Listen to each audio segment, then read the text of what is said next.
So then if somebody questions you and asks, well, if you knew that Google was going to be a success, and you knew that eBay was going to be a success, and you knew that Cisco was going to be a success, why did you invest in Webvan? Didn't you think that Louis Borders, who created Borders Bookstore, was a proven executive?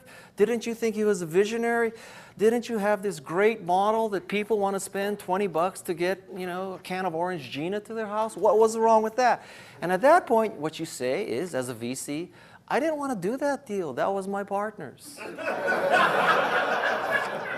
So the major point I'm trying to make here is that most people, teams, by definition, really can't be that strong. Indeed, I would make the case that the most interesting companies in the early stage game have totally unproven teams. At the time they were raising money, Google, Cisco, Yahoo, Apple, every major company, eBay I can think of, were unproven.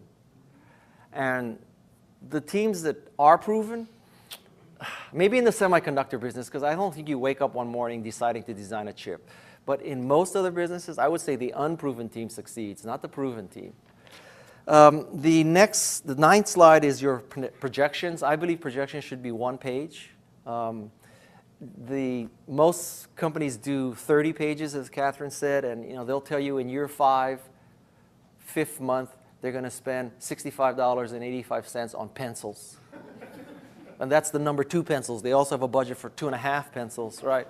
I think it's one page, but the most important part of the financial projections is not the numbers of the dollar amounts, it is the metrics. So how did you get to that number? So if you're telling me that in year 5 you're doing $100 million and it's because you have 10% of the people in China using your service, I won't believe you. If you're telling me that in year 1 you're going to be doing $25 million and you have 10% of the Fortune 500 as your customers, I won't believe you. Right? So you need to tell me that you're getting 1 customer in year 1 and doing 25 million. It's the metric that's more important to me. Basically, when I look at entrepreneur projections, I add a year to the shipping date and I divide by 100. And that has really never failed me in their actual numbers. Okay? Add a year, divide by 100. And the last thing is sort of a status and timeline. Where are you? Because lots of entrepreneurs pitch as if they already have the market share, they have the critical mass, and really they're just saying, well, if we were successful, this is where we will be. That's different. So those are the 10 slides. My 5th point is, like many other things, I think you have to drill a lot of holes, that this is a numbers game. And you think you have this total focus and you know that Michael Moritz is the perfect investor for you. Roughly 10,000 companies a year believe that Michael Moritz of Sequoia is the perfect investor for you. You have to drill a lot of holes because at the end of the day, you either got the money or you didn't. Sequoia's money, Kleiner Perkins' money is arguably better than anybody else's, but at the end of the day, all money is green. And then I'll give you a bonus, the 6th and probably the most important thing I can give you.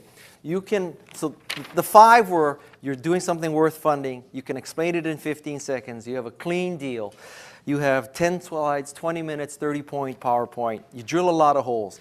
I can tell you something that usurps and trumps all of this, okay? You're looking at me like, you expect some kind of joke. This is very serious.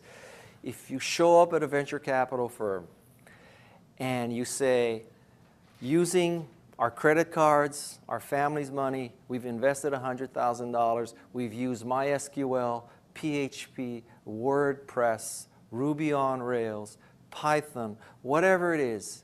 We created this site, we opened it up.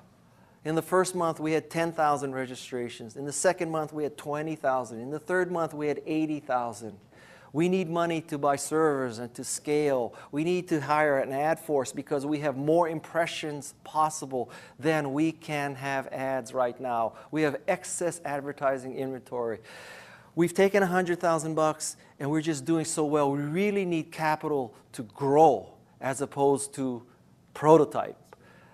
All bullshit ends there.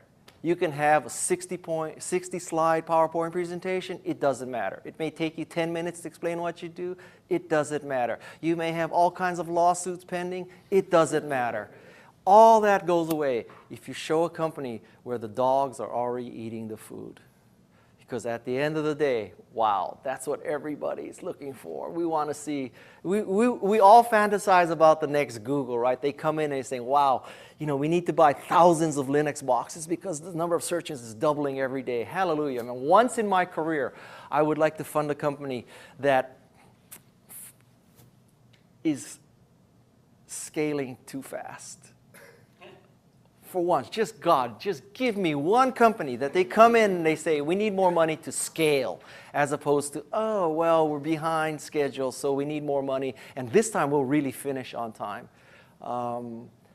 If you can just show that the dogs are eating the food, everything else doesn't matter, because truly you've proven that you have a fundable and a viable company. And so that would be my 5+1 tips for raising early stage capital. Thank you. Thank you.